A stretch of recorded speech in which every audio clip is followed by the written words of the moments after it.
et Rivian vient d'obtenir 1 milliard de plus dans le cadre de son partenariat avec le groupe Volkswagen. Ah oui, bah dis donc, c'est le jackpot là. Un accord qui représente un financement total de près de 6 milliards de dollars, fournit à Rivian le capital nécessaire pour lancer ses futurs modèles grand public, les R2 et R3. Rivian a franchi ce cap en enregistrant un deuxième exercice consécutif positif au premier trimestre 2025. L'entreprise a généré un profit brut de 206 millions de dollars grâce aux ventes de véhicules, ainsi qu'à ses services logiciels. Ces résultats satisfont une condition clé de l'accord avec Volkswagen. Ah bah c'est bien, franchement c'est sur la bonne voie. Dans le cadre de ce partenariat, Volkswagen utilisera l'architecture électrique et les logiciels de Rivian pour ses véhicules électriques, à commencer par une citadine d'entrée de gamme. Les deux entreprises ont également créé une co-entreprise basée dans la Silicon Valley pour développer conjointement des technologies de base destinées à leurs futurs modèles. Le PDG de Rivian a annoncé que le milliard de dollars devrait être versé d'ici fin juin. Il reste encore 3,5 milliards à débloquer via cet accord. Ils y vont par palier en fait, ouais, d'accord. Malgré ces avancées, Rivian n'est pas encore globalement rentable, affichant une perte nette de 541 millions de dollars au dernier trimestre. Le profit brut, bien qu'encourageant, ne prend pas en compte les coûts fixes comme la recherche et le développement. Le financement de Volkswagen est crucial pour la survie et la croissance de Rivian. La production du R2 débutera en 2026 dans l'usine de Normal, dans l'Illinois, tandis qu'une seconde usine en Géorgie fabriquera les R2 et R3 à terme. Ces véhicules, plus accessibles que les actuels R1S et R1T et la camionnette électrique qui fait le bonheur d'Amazon, devraient permettre à Rivian d'augmenter considérablement ses volumes et revenus. L'année dernière, ils ont livré 51 579 véhicules, un chiffre stable. Toutefois, la société prévoit une baisse pour 2025, entre 40 et 46 000, notamment à cause des tarifs de Donald Trump, des tarifs douaniers. Ouais, ça c'est pas bon, baisse des livraisons par contre, ouais. Ça reste quand même un constructeur assez confidentiel pour l'instant. Heureusement qu'ils ont Volkswagen derrière, je pense qu'ils auraient déjà fait faillite sinon, honnêtement. À voir dans le futur ce que ça donnera. VinFast, quel futur pour la marque vietnamienne en Europe? Bah c'est pas brillant. Il devrait fermer ses showrooms en Europe pour basculer vers un modèle plus classique de franchise. Le constructeur vietnamien a annoncé un virage stratégique majeur dans son modèle de distribution en Europe. Les showrooms et centres de services actuels devraient fermer d'ici le 9 mai.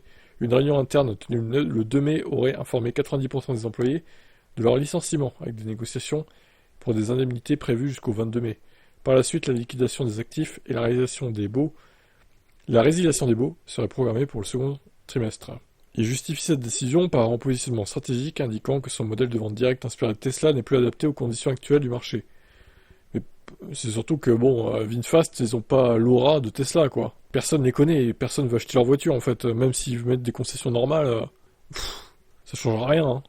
Ce passage à un réseau de concessionnaires franchisés devrait améliorer l'expérience client et renforcer la présence de la marque en Europe, notamment en Allemagne et aux Pays-Bas. Si la plupart des effectifs seront licenciés, certains employés pourraient être réintégrés chez de nouveaux partenaires commerciaux, bien que ces derniers n'aient pas encore été dévoilés. Ce repositionnement s'inscrit dans une stratégie globale amorcée fin 2023 qui vise à réorienter les opérations de VinFast vers un modèle de distribution indirecte par le biais de concessionnaires. Selon l'entreprise, ça permettra un meilleur accès aux produits et services pour les clients européens. Ce revirement rappelle les difficultés rencontrées par VinFast sur d'autres marchés comme aux États-Unis où ils ont fermé 38 points de vente, prévoyant également un passage au modèle de franchise. Ils veulent construire un réseau étendu de concessionnaires dans les grandes villes européennes. Les livraisons de son VF6 commencent, le deuxième modèle disponible en Europe après le VF8. Les résultats financiers récents de l'entreprise expliquent aussi en partie cette stratégie, bien que les ventes de véhicules électriques aient triplé en 2024 pour atteindre 97 400 unités, principalement en Asie. VinFast a enregistré une perte nette de 3,18 milliards de dollars. Pouah, la vache! Malgré un chiffre d'affaires de 1,8 milliard. VinFast souhaite aujourd'hui passer à un modèle de distribution par concessionnaire franchisé en Allemagne et aux Pays-Bas, afin d'améliorer le soutien à la clientèle, d'étendre ses capacités de service et de positionner l'entreprise en vue d'un succès à long terme sur le marché européen. Ce changement stratégique de notre modèle de vente et de service reflète un renforcement de notre engagement envers nos opérations européennes. Il nous permet d'offrir à nos clients un meilleur accès. Cela s'aligne sur la stratégie que nous avons initiée à l'échelle mondiale à la fin de l'année 2023 et lancée au niveau national, à savoir une transition du modèle DTC. Non, c'est vente directe du coup. Vers un réseau de distribution de concessionnaires franchisés. Ouais. Bon. Alors c'est vrai qu'il y a presque 100 000 véhicules qui ont été vendus quand même, hein. C'est pas négligeable, c'est plus que Rivian, techniquement. Maintenant, c'est surtout en Asie qu'ils vendent. Et c'est pas les meilleurs VE qui produisent, on va pas se mentir, niveau efficience, c'est pas trop ça. Qualité de fabrication, ça n'a pas l'air d'être ça non plus. Bon, il y a du boulot encore. Mais bon, à voir dans l'avenir. Espérons pour eux qu'ils s'effondrent pas. On leur souhaite pas faire faillite, évidemment, mais surtout pour ceux qui ont acheté des modèles de chez eux. Parce que s'ils font faillite à l'image de Fisker, pour entretenir tout ça, comment ils vont faire, je ne sais pas. À voir comment ça va évoluer. Je suis pas très optimiste pour eux, mais bon. Peut-être que je me trompe et peut-être qu'ils vont rebondir. Alors, Xiaomi propose un capot de compétition à carbone à narine, purement décorative, pour 5 800 $. Oh là, ils abusent. Hein. Autant j'aime bien la voiture, autant là, c'est nul. Legion, il est un peu bling bling, hein, le monsieur, quand même. Hein. Alors, une réduction de poids de 1,30 kg. Excusez du peu. Ça fait cher le kilo, hein. Ça fait plus de 5 000 $ le kilo, quand même. Un procédé de fabrication ultra complexe. Non, ça fait presque 5 000 $ le kilo. Et des events a priori capables de rivaliser avec Porsche ou Ferrari. Résultat, un capot qui réduit à peine votre empreinte carbone, mais gonfle sérieusement celle de votre portefeuille. Quant à ces fameux évents, les premiers propriétaires ont eu la bonne idée d'y faire passer un souffle d'air, pour constater que l'écoulement était aussi fluide que dans une impasse. Là où les vrais capots ventilés des voitures, le sport joue un rôle crucial, refroidir, stabiliser, impressionner, celui de Xiaomi se contente d'être joli, et encore, tout est relatif. Une fois le panneau retiré, l'intérieur est identique à la version non optionnelle, prouvant que ces narines sont purement cosmétiques. Mais je suis sûr qu'il y en a qui vont l'acheter, pour se démarquer en fait. Des ultra riches qui s'en foutent, ils sont pas à 6 000 $ près. Pour eux, c'est une journée de paye encore. Ils vont se dire, vas-y, go, allez, je prends ça. C'est moche en plus en vrai. Hein. Pouh, là, c'est moche. Ça m'intéresserait même pas d'acheter ça, même si j'étais blindé de thunes. Ça ne sert à rien, à vrai dire. Donc voilà. Votre avis. Emmanuel Macron va avoir une voiture électrique comme modèle présidentiel. Incroyable, enfin j'ai envie de dire. DS reste fidèle à Emmanuel Macron. On se souvient que le chef d'État avait descendu l'avenue des Champs-Élysées avec un DS7 Crossback lors de son investiture en 2017.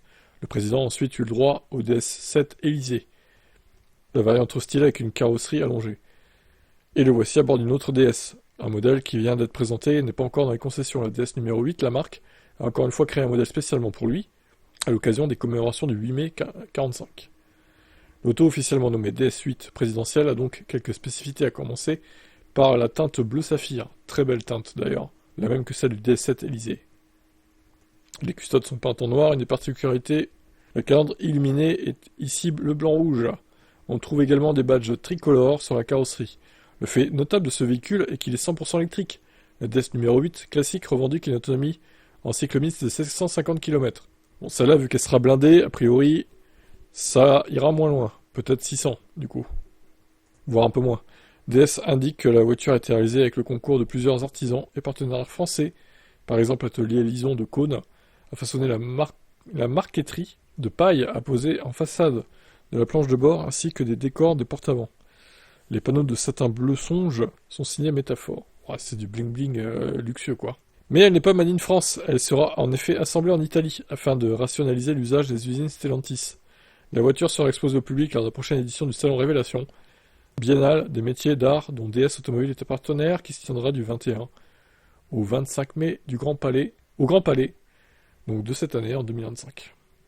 Bon, après, elle est belle, hein, on peut pas dire le contraire. Enfin, il montre l'exemple, il prend des VE. J'ai envie de dire, à 2 ans de la fin de son mandat, mieux vaut tard que jamais. Hein. Il aurait pu le faire avant, en vrai, quand même. Rien qu'en 2022, il aurait pu le faire. Lors de sa réélection, il y avait des VE, quand même, qui étaient déjà sympathiques à l'époque. Bon, en 2017, je veux bien qu'il n'allait pas se trimballer en Zoé, c'est sûr. Mais bon, quand même. En 2022, il y avait de quoi. Hein. Ah là là, sacré Manu. À voir si les prochains présidents feront pareil. Ça dépend qui sera élu, quoi, au final. Mais ça, rendez-vous dans 2 ans. En juin 2027. Il y a du temps encore hein, qui va passer sous les ponts.